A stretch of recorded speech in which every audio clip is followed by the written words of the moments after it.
মা গিয়েছে নানা বাড়িতে। নানুর অসুস্থতার খবর পেয়ে তো রান্নাবান্নার দায়িত্ব বেশিরভাগই আমার হাতে পড়েছে। আজ রান্না করব ঝিঙে। এই যে ঝিঙেগুলো দেখুন, তরতাজা ঝিঙে আমি কেটে কেটে আমার পছন্দ বাবা নিয়ে এসেছে বাজার থেকে। তো এই যে চিংড়িটা কষাচ্ছি, আজকে চিংড়ি দিয়ে ঝিঙেটাকে রান্না করব। আগে চিংড়িটাকে ভালোভাবে মশলা দিয়ে সমস্ত রকম মশলা দিয়ে একটু কষিয়ে নিচ্ছি। তারপরে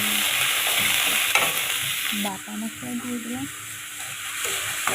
কাঁচামরিচ ভালো করে দিয়ে দিয়েছি।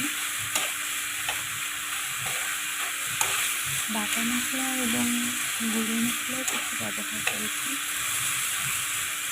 মশলা বলতে ধনে জিরে। এই ঝিঙেটা আমার খুব পছন্দের একটা তরকারি। এই যে ঝিঙেগুলো দিয়ে দিলাম, একদম সবুজ সবুজ করে রান্না করবো।